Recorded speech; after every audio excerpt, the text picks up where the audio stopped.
एक बार जंगल में तेज बारिश और तूफान आया। उस तूफान की वजह से नदी में 2 अंडे बहते हुए एक सूखी जगह पर आकर रुक गए। कुछ दिनों बाद उनमें से एक अंडा फूटा और उसमें से एक छोटा सा कौवे का बच्चा बाहर निकला। उसने इधर उधर देखा, लेकिन दूर दूर तक उसे कोई दिखाई नहीं दिया सिवाय एक और अंडे के। वो उदास होकर उसी अंडे से चिपक कर भूखा प्यासा बैठा रहा। कुछ दिनों बाद दूसरा अंडा भी फूटा और उसमें से एक नन्ही गौरैया का बच्चा बाहर निकला। नया दोस्त पाकर कौवे का बच्चा बहुत खुश हो गया। अब दोनों साथ साथ रहते। तुम कौन हो? मैं एक प्रवासी हूँ। तुम यहीं से निकले हो? हाँ, इस अंडे से। वो पेड़ क्या है? वो एक बड़ा पेड़ है। चलो साथ में चलते हैं। हाँ, ये जगह अनोखी है। देखो पेड़ कितना बड़ा है। हमें वहाँ तक जाना है। दूर दूर तक पैदल चलकर खाना तलाशते और जैसे तैसे अपना पेट भरते। धीरे धीरे समय बीता और दोनों बड़े हो गए। एक दिन तेज गर्मी पड़ रही थी। गर्म रेतीली हवा चल रही थी। गौरैया को कहीं भी खाना और पानी नहीं मिला। वो भूख प्यास से बेहाल हो गई और वहीं जमीन पर बेहोश होकर गिर पड़ी। उसकी सांसें लगभग थम सी गई थीं। तभी कौवा उसे ढूंढता हुआ वहां पहुंचा। उसने उसे उठाने की कोशिश की, लेकिन वो बेजान सी पड़ी थी। कौवा उसे तुरंत उठाकर एक पेड़ की छाया में ले गया।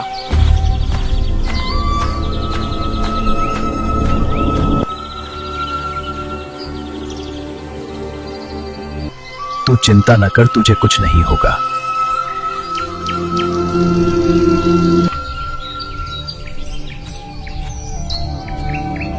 और पास के तालाब से पेड़ के पत्ते में पानी भर कर लाया। उसने धीरे धीरे पानी गौरैया के मुंह पर डाला। कुछ ही देर में गौरैया को होश आने लगा। फिर कौवा तालाब के पास गया, मिट्टी खोदकर कुछ केंचुए निकाले और उसे खिलाया।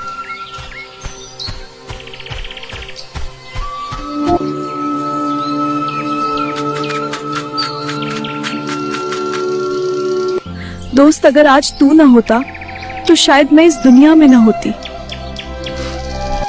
अरे पागल, दोस्त होते ही हैं मुसीबत में काम आने के लिए। उन दोनों का उनके सिवा कोई नहीं था। कौवा अपनी दोस्त गौरैया को बहुत मानता था। दोनों खुशी खुशी साथ रहने लगे।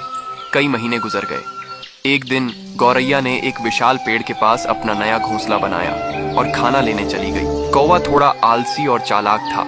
वो गौरैया के नए घोंसले में रहने लगा। अरे वाह, कितना कमाल का घर बनाया है दोस्त गौरैया ने। मगर उसने बताया नहीं। ओह, लगता है सरप्राइज देना चाहती होगी।